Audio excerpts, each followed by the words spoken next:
from the 4th of January 2020, some small changes are being introduced to the instructions and layout of the paper-based listening test.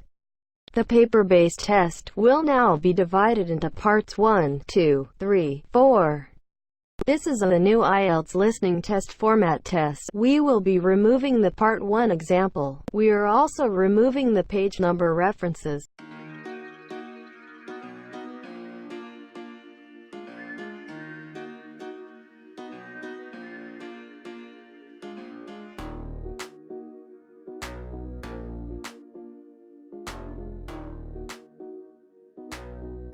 Part 1. You will hear a woman booking a room for a party at a community centre. First, you have some time to look at questions 1 to 4.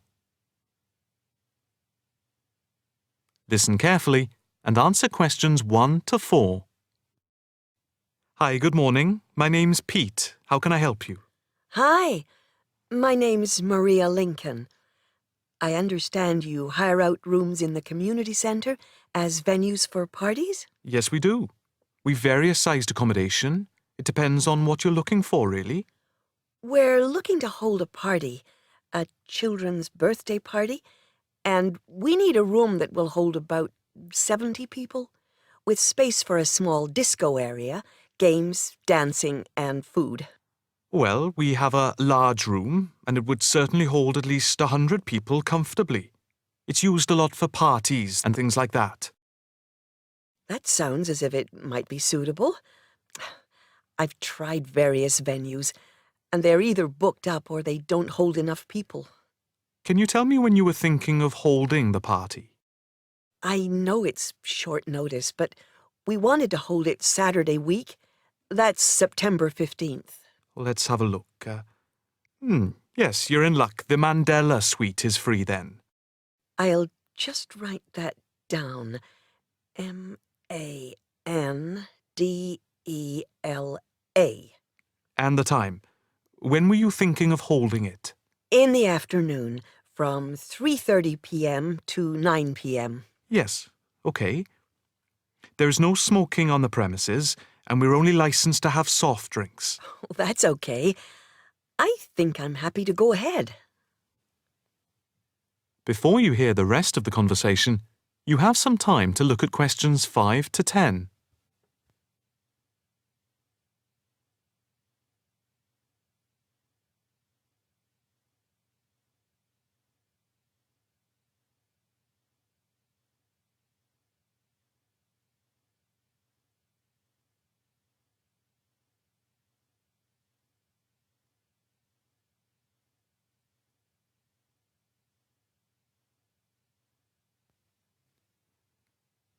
Now listen and answer questions 5 to 10.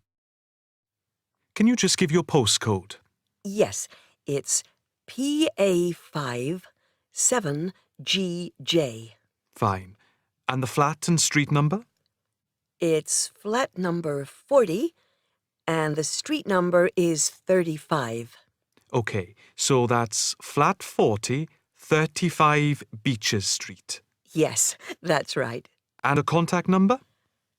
My landline is 223279 with the code. But I'll give you my mobile number, which is 07897 293381. Okay, 293381. Can you tell me how much it will cost? It's quite reasonable, actually. It's £115 for the hire of the room, with tables and chairs. But if you want to hire disco equipment, we've got a basic system with speakers and other equipment for £25. But there is no technician around in case anything goes wrong. And of course, it's optional. That would save us carting something from home, but maybe we should bring a spare sound system just in case. We've never had any problem with the system, but you might not want to take any chances. What about catering? Well, we had thought of getting everyone bringing something. We have someone who can do catering for £9 a head, including the cake if required. That's handy, but It's a lot, as we have a fairly tight budget. So, you want to go ahead with the booking? Yes, certainly. Okay. I need to take a deposit of £30, which is refundable. The balance needs to be paid 2 days before the event at the latest. Fine. You can cancel up to 2 days before, but after that you lose the deposit. We don't intend to cancel, but is there any insurance we can take out? Yes, there's a form here somewhere. How much? It's, let me see. It's only £9 for the 24-hour period, and that covers you for cancellation, damage, and injury. Well, at least we'd better have a look at it. How would you like to pay the deposit? Cash. I'll just give you a receipt. There you are. 10, 20, 30. £30. Maria Lincoln. Thank you very much. I'm really glad I found somewhere. We have been trying to book a place for the past 2 weeks, so thank you again, and bye for now. That is the end of part 1. You now have half a minute to check your answers.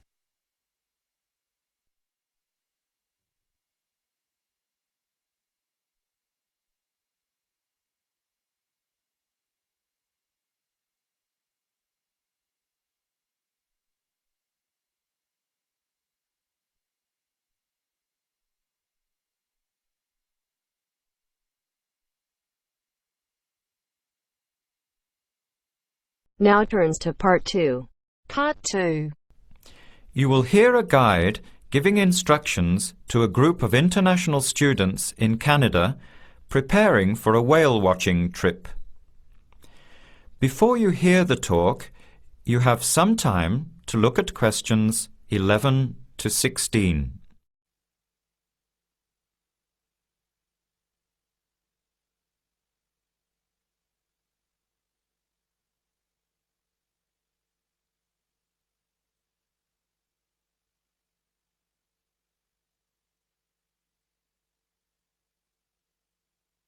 Now listen carefully to the first part of the talk and answer questions 11 to 16.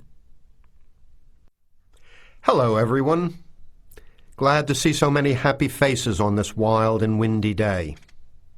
Are you all ready to go looking for whales? I'm Tony, and our other guide today is Dale. We'll be using these 2 rubber boats you see here, and our trip today will take 3 hours. In a few minutes, we'll be heading into part of the largest temperate rainforest of the Pacific Northwest. I'll show you our route on the map here. This is where we are now. We'll be leaving the sheltered bay and heading out across the mouth of the bay toward the open water. As you know, last night there were strong winds in the area, so we can't go out into the ocean as we had planned. Near the mouth, the water will be quite rough. That's where we are most likely to spot orcas, or killer whales as they are also called.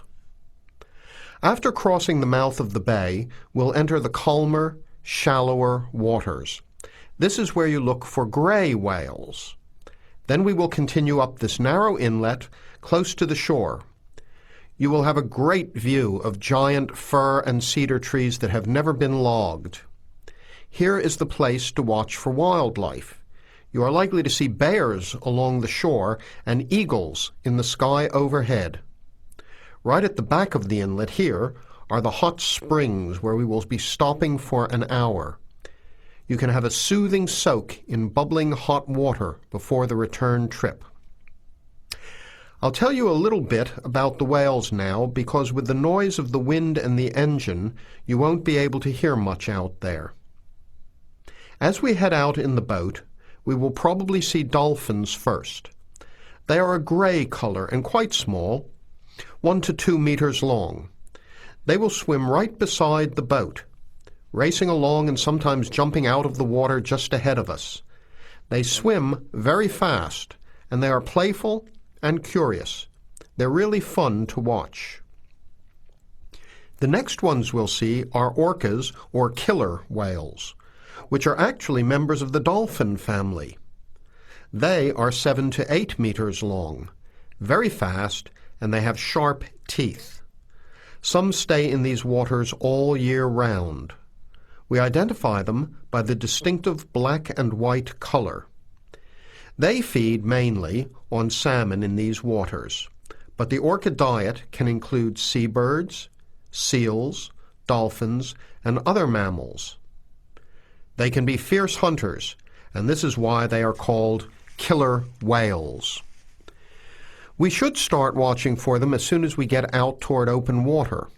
We're likely to spot the orcas from a considerable distance. Watch for the black and white marking and mist spouting from the blowholes on top of their heads. Just outside the inlet is where we will probably see gray whales. The grays are migratory. They pass through here twice a year, moving from far in the north where they feed to the warm southern waters where they breed. You are very lucky today because several have been reported in the area. Unlike the orcas, grays are solitary, except when you see a mother with a calf. The gray whales are much longer and heavier than the orcas, 14 meters long and weighing up to 30 tons. The gray whales are filter feeders, gathering tiny ghost shrimp from the sand at the bottom. We recognize grays from their tail fins because each one is different. Once we find the whales, we'll come up as close as we can safely. We are allowed to approach the whales no closer than 50 meters. But that feels pretty close when you are in the presence of animals this big. You'll see mist coming out of the blowholes when they breathe out, and you'll hear a loud hiss. If we are downwind, we might even be able to smell them, a strong, fishy smell. Before the talk continues, you have some time to look at questions 17 to 20.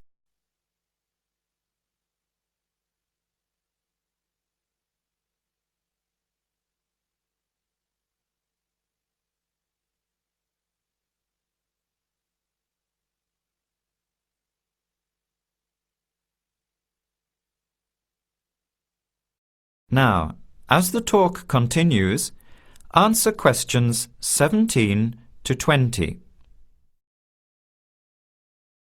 Now, for just a few words of caution. It will be quite bouncy out there, especially in the front of the boat. If you want a smoother ride, stay in the middle of the boat, close to the engine. Hold on to the ropes and keep an eye on any big waves. Be alert so you don't get thrown out of the boat. In case of an emergency, you are all wearing survival suits. They'll keep you warm and dry in or out of the water. They are bright orange for visibility. The water temperature is around 8 degrees. Without these suits, you would only last a few minutes in this cold water. With these suits, your survival time is increased dramatically. They will keep you upright in the water even if you can't swim. But we don't expect anybody to end up in the water, so don't worry.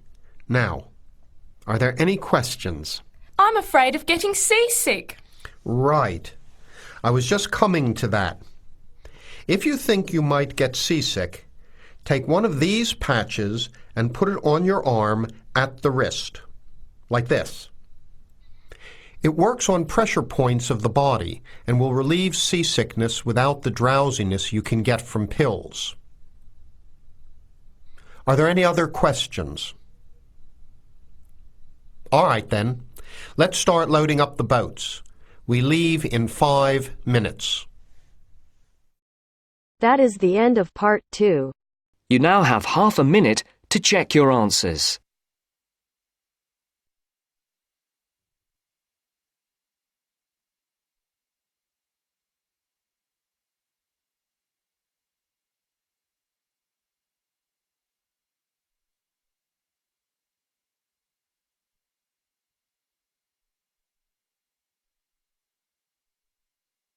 Now turns to part 3. Part 3. You will hear a student union officer's speech. First, you have some time to look at questions 21 to 25.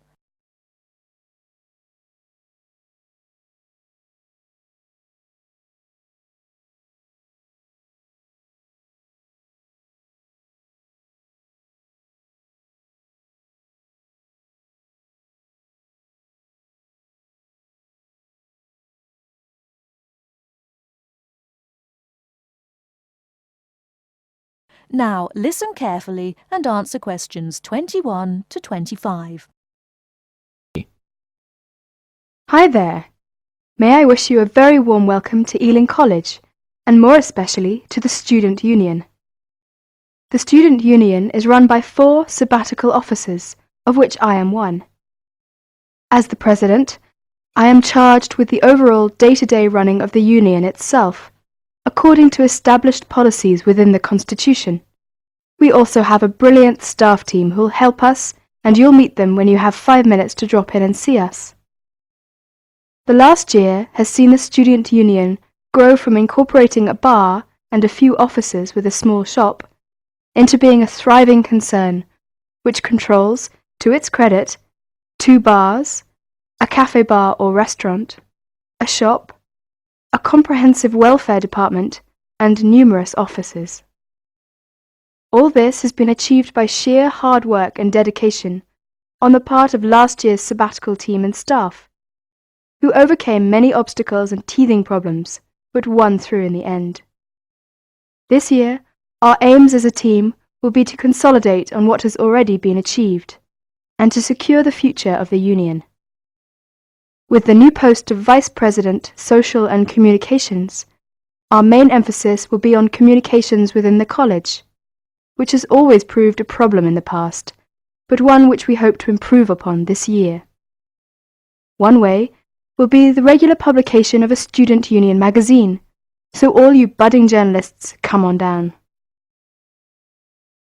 Before you hear the rest of the talk, you have some time to look at questions 26 to 30.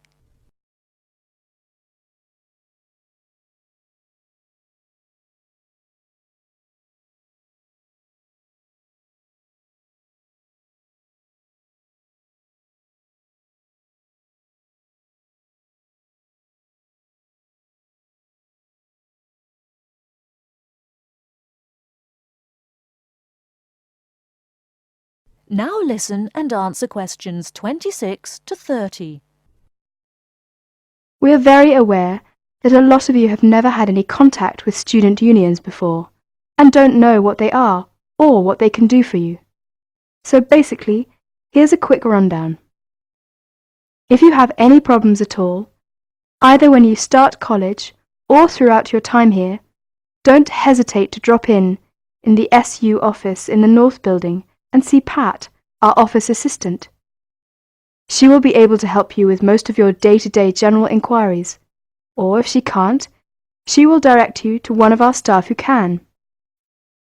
Myself and the other 3 vice presidents are here every day, and if you need to see us, just fix a time with Pat, and we'll be only too happy to help you. By the way, queries or problems can range from a late grant check, finding a place to live and academic matters, right through to the best places to eat, directions to the bar, or somebody blocking you in the car park. We'll give anything our best shot. Please remember, while you're at Ealing, that going to college is not just about education. Make sure you enjoy yourself as well, because believe me, time will fly once you're here. Ealing is a really good place to live, as there is lots to see and do. And don't forget, the metropolis of central London is only 20 minutes away by tube. Finally, the Student Union is an organisation run by students for students. So if there is anything you don't agree with, or you have any new ideas, please come along to the Union General Meetings and don't be afraid to speak up. Or you could give up a little of your time and stand for the Executive Committee, which is made up of students who help us out with lots of interesting things. I would like to take this opportunity to thank all the sabbaticals of the last 2 years who have worked so hard. My very special thanks goes to Winston, Martin and Peter and all the staff who not only did a great job, but have been my good friends as well. Lots of luck and success for your year at Ealing. Work hard, but play hard as well. That is the end of part 3. You now have half a minute to check your answers.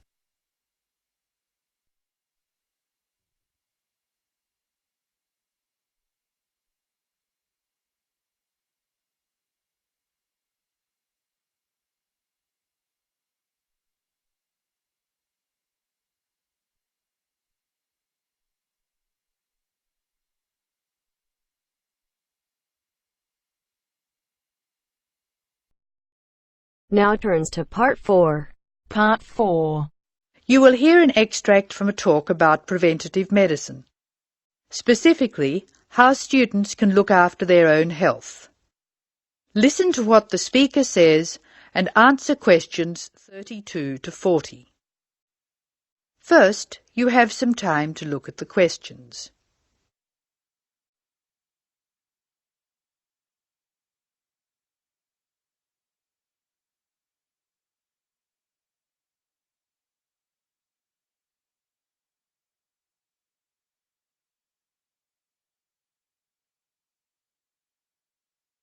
Now listen carefully and answer questions 36. Good morning. I'm Dr. Pat Parker, and I'm here to talk to you about preventative medicine in its widest and most personal aspects. In other words, I'm here to tell you how the patient should wrest control of their health away from the practitioners of medicine and take charge of their own medical destiny. I want to talk about staying out of the hands of the doctor. When the patient takes responsibility for her or his own health, and let's decide the patient is male for now, men are in fact more at risk than women anyway, when the patient takes over his own health regime, he must decide what he wants to do. The first thing, of course, is to give up the demon nicotine. Smoking is the worst threat to health, and it's self-inflicted damage. I have colleagues who are reluctant to treat smokers. If you want to stay well, stay off tobacco and smoking in all its manifestations. Our department has recently completed a survey of men's health. We looked at men in different age groups and occupations, and we came up with a disturbing insight. Young men, particularly working-class men, are at considerable risk of premature death because of their lifestyle. As a group, they have high risk factors. They drink too much alcohol, they smoke more heavily than any other group, their diet is frequently heavy in saturated fats, and they don't get enough exercise. We then did a smaller survey in which we looked at environmental factors which affect health. I had privately expected to find air or water pollution to be the biggest hazards, and they must not be ignored. However, the effects of the sun emerged as a threat which people simply do not take sufficiently seriously.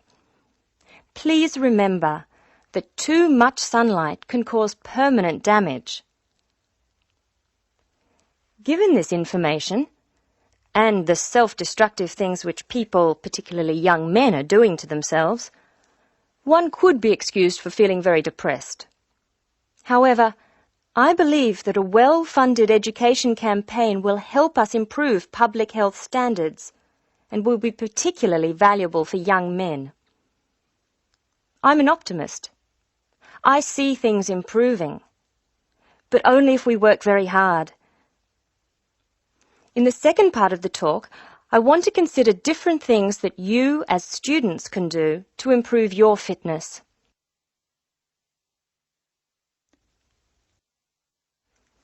So now I'd like to issue a qualification to everything I say.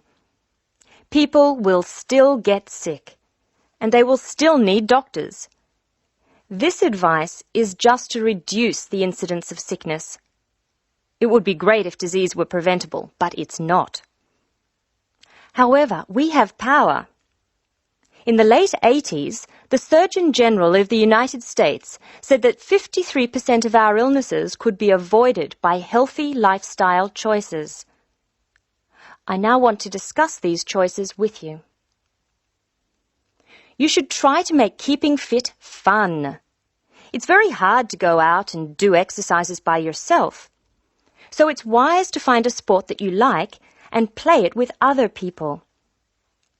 If you swim, you can consider scuba diving or snorkeling. If you jog, try to find a friend to go with. If you walk, choose pretty places to walk or have a reason for walking. Your exercise regime should be a pleasure, not a penance. The university is an excellent place to find other people who share sporting interests with you, and there are many sports teams you can join. This, unfortunately, raises the issue of sports injuries, and different sports have characteristic injuries. As well as accidental injuries, we find repetitive strain injuries occurring in sports where the same motion is frequently performed, like rowing and squash.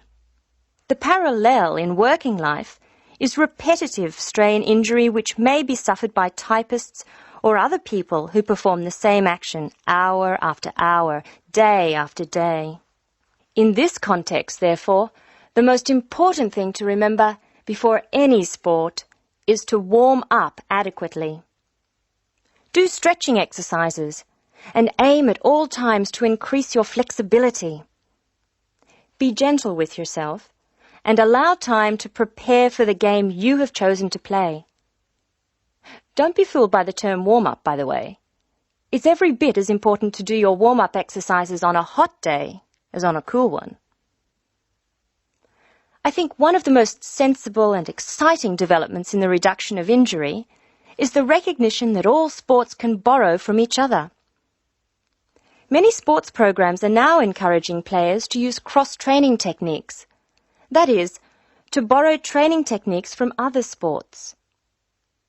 Boxers have been using cross-training for years, building up stamina by doing road work and weight training while honing their skills and reflexes. Other sports, which require a high level of eye-hand coordination, are following this trend.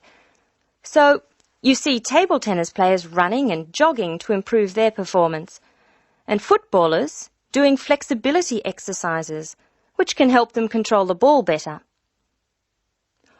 All of these results are good, but the general sense of well-being is best, and is accessible to us all, from trained athletes to people who will never run 100 metres in less than 15 seconds. Good health is not only for those who will achieve athletic greatness. That is the end of part 4. You now have half a minute to check your answers.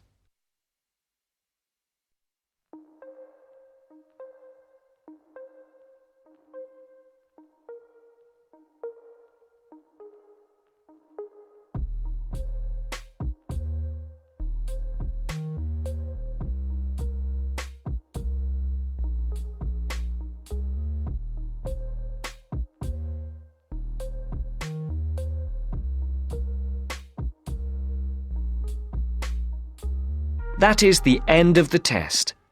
You now have 10 minutes to transfer your answers to your Ielts listening answer sheet.